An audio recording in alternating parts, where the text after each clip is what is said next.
What's up, everybody? Jensen Cummings here. Thank you, as always, for tuning in. Happy Monday. I got snow out the window here in Denver. It's beautiful, and I'm super over it being snowing. I'm ready for like nice weather, 75 degrees in my face.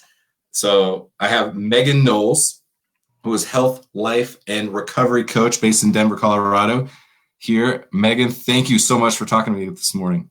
Yeah, thanks for having me. I I think it's a am very excited to important talk to time. you. I was very appreciative when you reached out, seeing what we're kind of doing, the conversations that we're having, just trying to support and communicate. That's all I know how to do within the hospitality industry.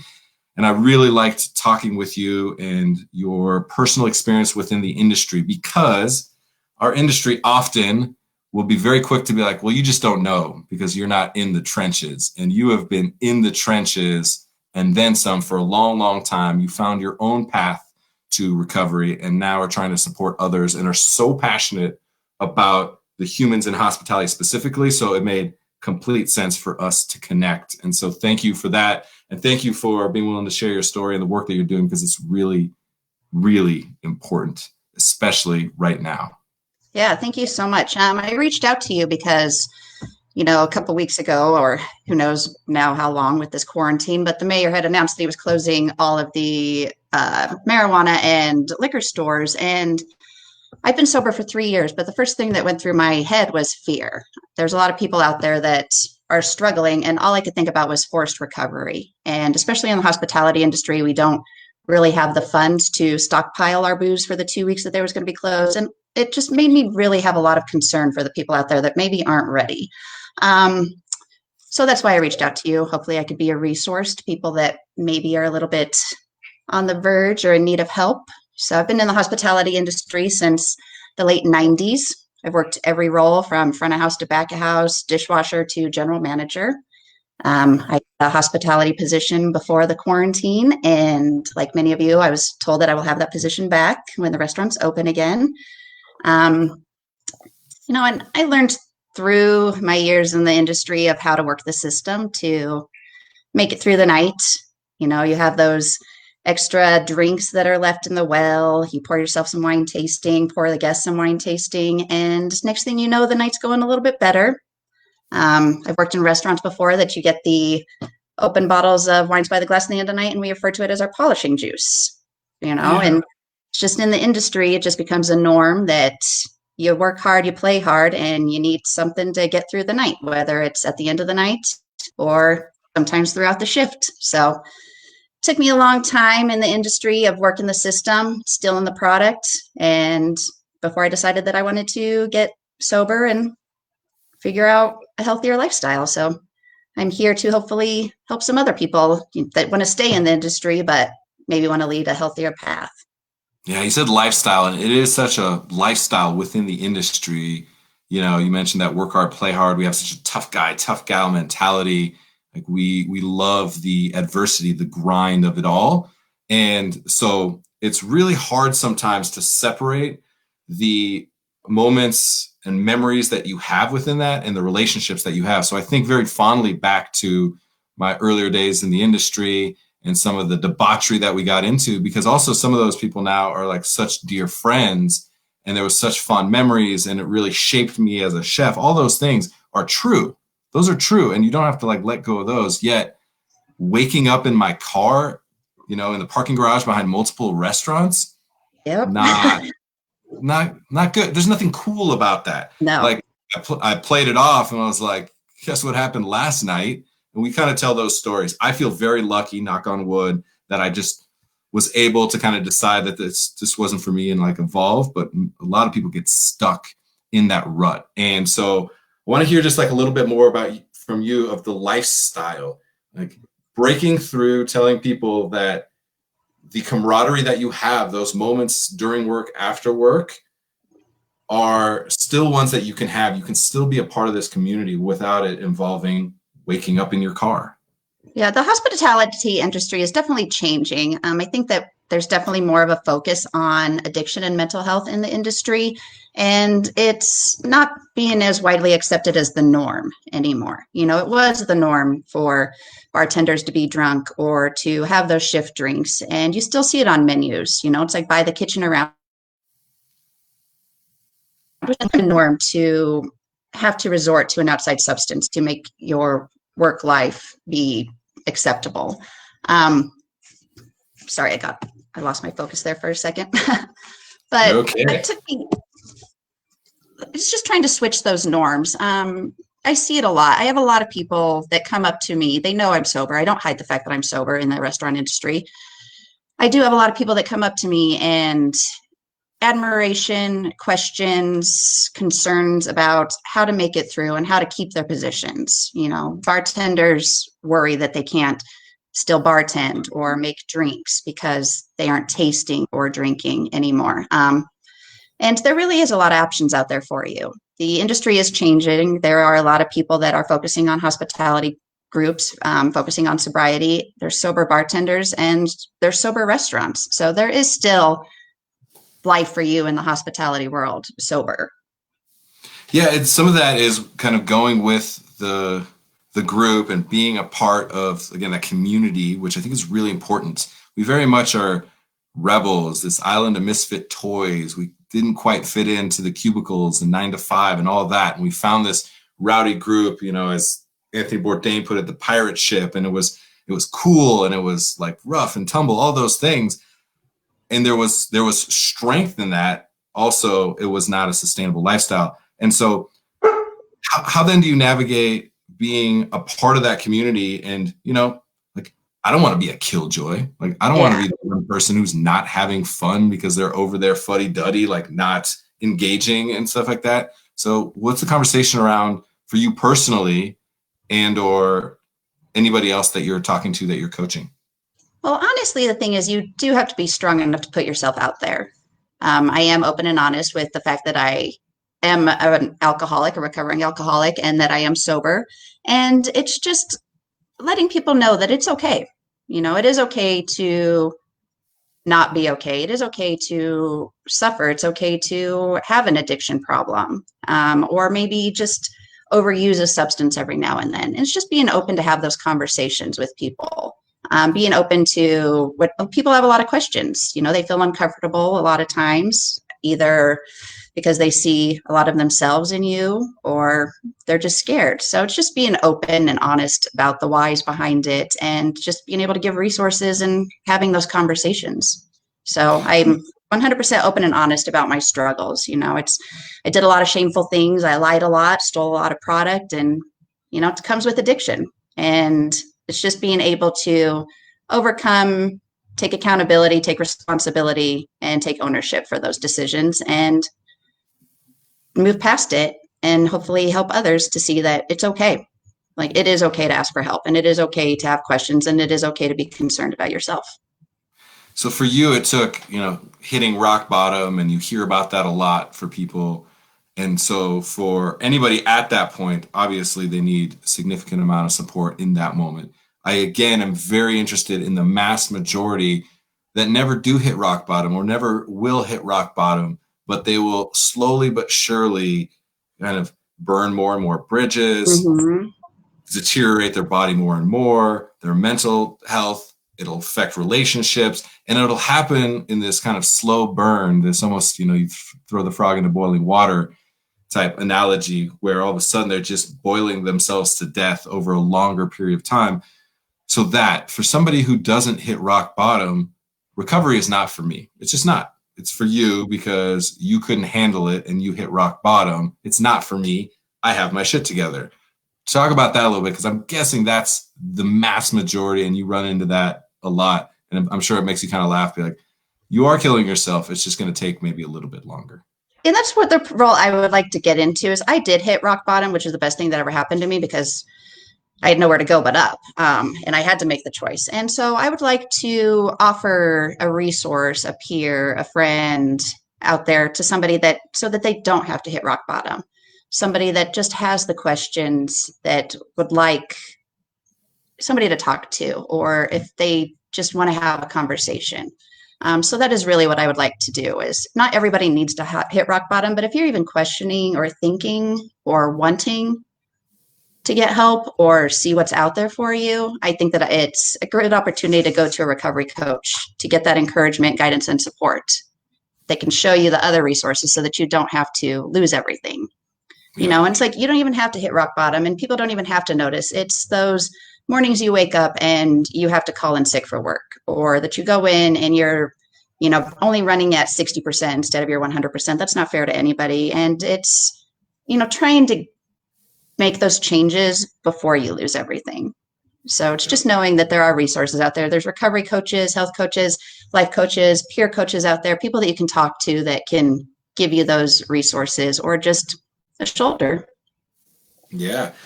Let's talk about your process, because then again, and I'm with you 100%. I'm going to keep asking like the devil's advocate questions, because I know my old brain and I know the brain of so many people within the industry.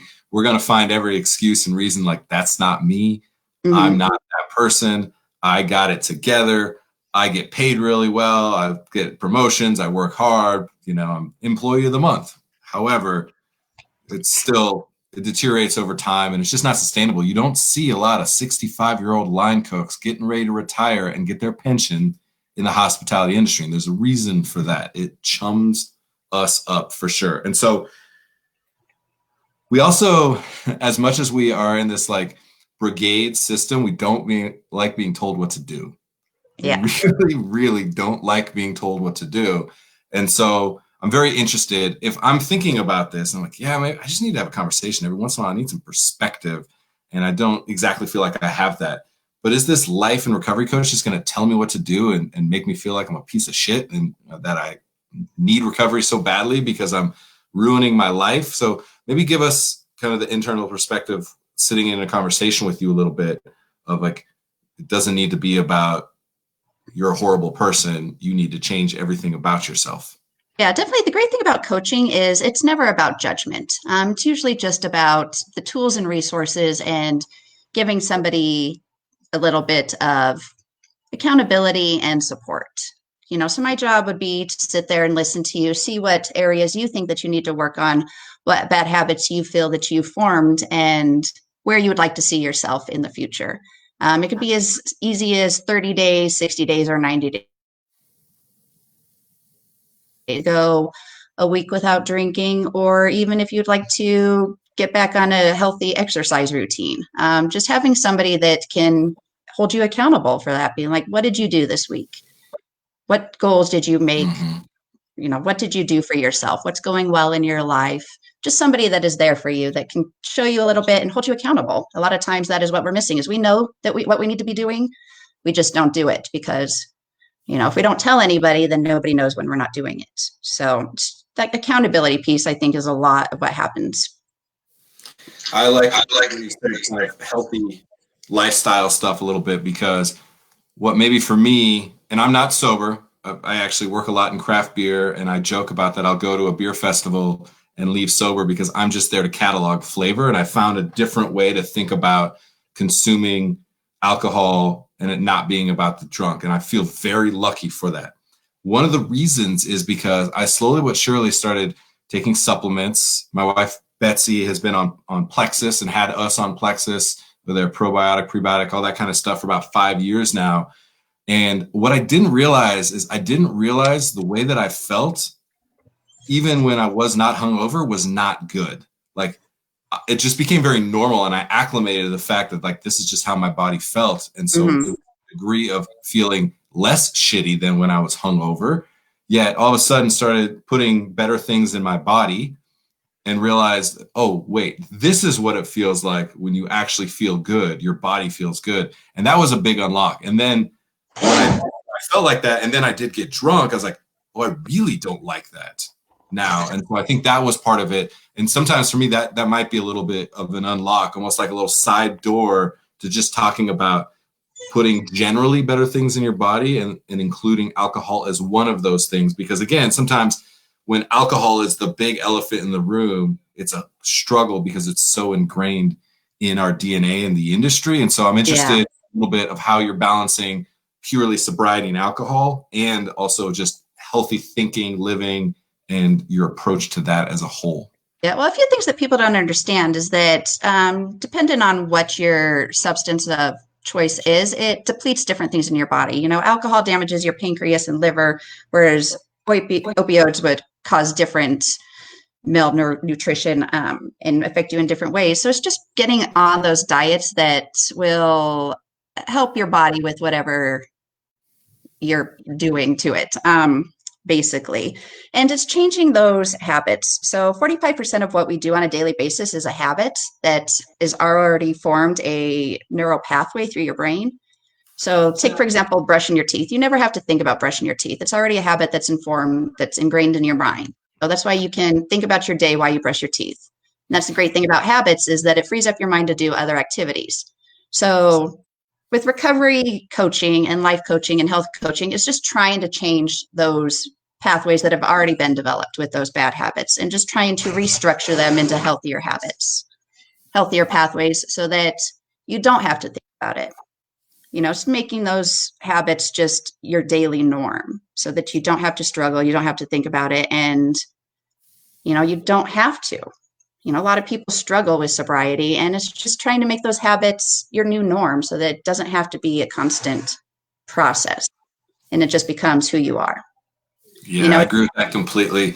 The routine stuff makes a lot of sense. The neural pathways part, where it just becomes matter of fact, and the more that something becomes routine, the more likely you are to continue to do it. And the question is, are those things positive, or are they detrimental to you? And I say this a lot. I've said it on this show. I'll keep saying it, because more and more people hear this and they don't fucking believe that I am on a meditation app. They just don't believe it, because I'm just so go, go, go, so like unflappable. The fact that I would need to slow down and check in with myself just seems crazy. And so I've been talking about that a lot.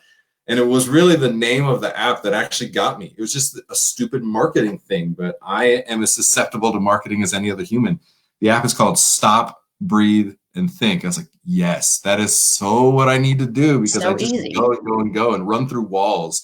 And I also do a daily 5-minute journal that takes me a couple minutes. It's just on my phone. I'm like, you know, what am I thankful for? What am I grateful for? What are my goals today? Just simple things. Like, Yeah. on there today, it said, what are you going to do today to make it a great day? And I laugh at that. I was like, oh, it's going to be a great day. Like, it's some kumbaya stuff. But I'm like, you know what? What am I going to do today? I was like, I'm going to do an interview with Megan. And at the end of the day, I'm like, well, what's something that I learned from this interview with Megan? And just simple things like that to kind of reflect on the moment and be in that moment a little bit has been important. So I want to share that with everyone.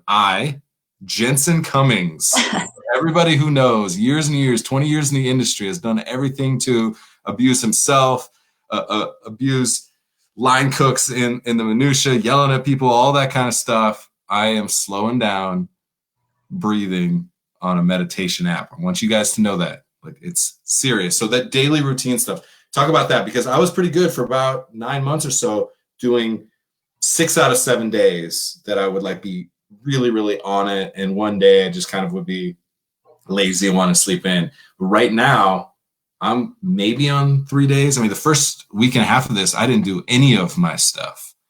And I recognize that I'm like, oh, I'm good. Things are going okay. We're all right. Yet I'm still finding reasons and excuses not to do my daily routine. And I know that that's not as good for me. So talk about that routine a little bit more, because it's clearly important. I'm seeing it play out for me on the day-to-day. That's definitely one of the things that we like to start off with, is we like to focus on what's going well. With a lot of people, they focus on what they're not doing, like, especially like, you know, example yourself, you just said that you're not doing those things instead of celebrating the days that you are doing them. So it's just recognizing what you are doing well. That keeps motivation in with you and just keeps you on a positive track. So we always like to start off as coaches to focus on what is going well. What did you focus on? What small accomplishment did you make? Because it is important to recognize those little things.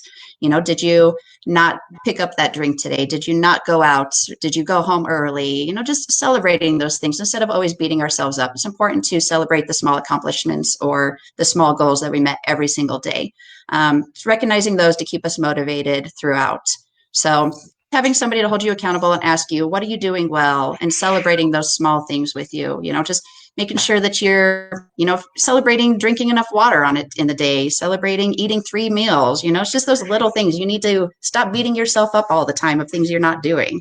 it's just celebrating the things that we are doing, because life's hard. And, if you focus on what you're not doing, then you're just going to, you're not going to get anywhere. So it's just keeping that motivation by focusing on what is going well and what you're doing right, and keeping that motivation and just that encouragement. A lot of people need that. We're so ready to beat ourselves up and beat everybody else up. And a lot of times that's when we turn to outside resources, because we want to forget what we didn't accomplish the day, or the goals that we haven't met, or where we're not at in our life. And, there are other avenues and other options. And sometimes you just need somebody to talk to. Yeah, I like the mindset. That's truly mindset. Where are you thinking of an abundance or scarcity mindset? I appreciate that a lot. You know what I have done every single day since all of this went down? This show. See, that's This great. has been, right? This has been therapy for me. I didn't understand until now how desperately I personally need to communicate with humans. And I love the two boys downstairs and my wife, and we communicate a lot. And Betsy says, go communicate with somebody else. I'm like, okay, I'm going to do this live show. She appreciates it as well. The communication that we need, I just happen to be doing it like this, but the communication that we need, interpersonal connection that we need, is literally what makes us human. It's what we are always striving for. And so communicate with somebody about something which may lead to something meaningful. Sometimes conversations that start as just these menial conversations about nothing lead to some pretty profound things. The problem is most of the time we need liquid courage, and then alcohol is introduced into that. Alcohol then allows you to say something that you wouldn't have normally said, or any drug or cocaine, anything that gets you loose and talking. And then all of a sudden you say, see, I was able to get a breakthrough. And you start to associate the substance with allowing you that opportunity. And so that is also something scary. Talk about that perhaps a little bit, because I know you see that a lot. It plays out all the time. Yeah, and definitely. And the thing about, with recovery, health, and life coaching is that you don't have to stop. It's just maybe making the healthier choices for it. So we don't ask people to change 100% or to stop 100%, but maybe that is a conclusion you come to at the end on yourself. I find that a lot of conversations I have with people, I'll have an initial conversation with them, and the goal that they set for themselves in 90 days turns out not even to be what they really want. It's just something that they thought that they wanted to make them happy, when really you have these conversations and down the line it turns out to just be they have another underlying issue that is really what they want to focus on. So it's like you just want to have those conversations is and that's it. Yeah, makes a lot of sense. And so talk about today, right now. A moment like this is putting massive amounts of stress, massive amounts of uncertainty into our entire ecosystem as a culture, especially in the hospitality industry, where we've been shut down at massive scale across the country, and we are so face-to-face interaction. It is literally what we do. We connect like in the trenches, you're shoulder to shoulder with people. Your conversations that you're having with people, bringing those experiences, are what really fuel that industry. Now, this is face-to-face. You and I are having a face-to-face in the day of COVID-19 and coronavirus, all that, a lot of added layers. Talk about some simple practical things that people could do to, reach out to you for sure, and anybody else that they can talk to that has a professional background that can give them some tools. However, is there anything else that we can kind of do to decompress ourselves in these moments? Well, definitely right now, I think the most important thing is, since none of us know what's going on, it's important not to isolate yourself. It's important to keep those connections with people and get yourselves out there. If you are looking for help right now, it is a tough time just because, we are all under quarantine, but there are a lot of online resources out there. A few of the articles I put up on there do have some articles about online resources during the COVID-19. There's also Ben's Friends that was started on the East Coast. It was done for hospitality industry. Ben was a chef who actually took his life due to his alcohol addiction while he was on a business trip opening a restaurant. And so they started Ben's Friends. It's 3 years old in 10 different cities, and they do a 1 p.m. meeting online on Zoom every day. So Eastern Standard Time, 1 p.m. Ben's Friends. So just a lot of online resources as well to get out there, or just, reach out to friends on Zoom, something like that. Just don't isolate yourself during those times. Still keep those connections, talk, just keep those connections. And if you need some help, there are some resources out there, strangers out there to talk to. If you don't feel comfortable talking to somebody, just sometimes it's easier to talk to a stranger. I'm available. Just a lot of things online. Chow, we have talked about earlier. It's a great resource. And so just finding out what's out there for you and knowing that you're not alone, even though we are all alone right now, that you're not alone. There are a lot of resources out there, and a lot of people are putting themselves out there a little bit more just because we need to right now, and we need to be there for each other. Yes. And speaking of resources, you shared a ton of them. I think there's like a dozen that I've been posting. And so anybody listening, not paying attention to the comments, listening to this later as it's not live, get into the comments. There's about a dozen links to different resources, information, little tools. Just sometimes just reading something might be that unlock for you, that connect. And I think, to your point, we're very disconnected from each other. What's showing to me that I'm excited about is that we are reaching out to people more now than ever, because in our daily lives, in our jobs, in our schooling, anything like that, we're forced into interpersonal connectivity with people. We just can't avoid them. Now we are avoiding them at all costs. We are being mandated to avoid them. So now we're having to make choices, and choices are very interesting to me, because I'm always like, keep making decisions, keep making choices. You're going to make some wrong ones, but don't stop, because once you stop, you're at the mercy of too many other external forces. So choices are interesting. Now we're seeing a lot of people make the choice of, hey, I want to get online and do a Zoom call. I want to reach out to a high school buddy that I haven't talked to in a while. I'm going to, answer that call from my mom instead of going, I don't have time for her right now. I'm going to answer that call because I do have time. And she knows that I have time. I can't use any excuses, right? So we're making choices, and a lot of those choices are to reach out to people and connect with people.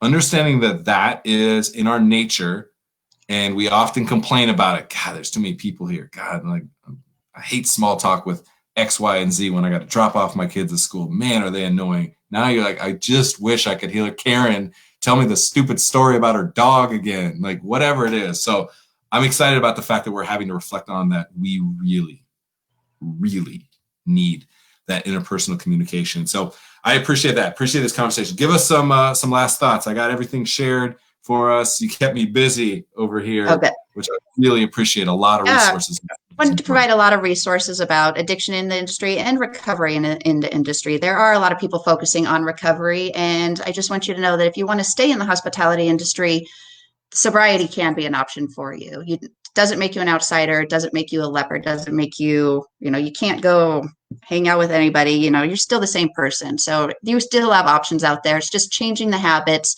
even if it's just your sleeping and eating habits, just doing the little things to try to get on a healthier track. And I think that right now is the perfect time to do it. I mean, what else are we doing?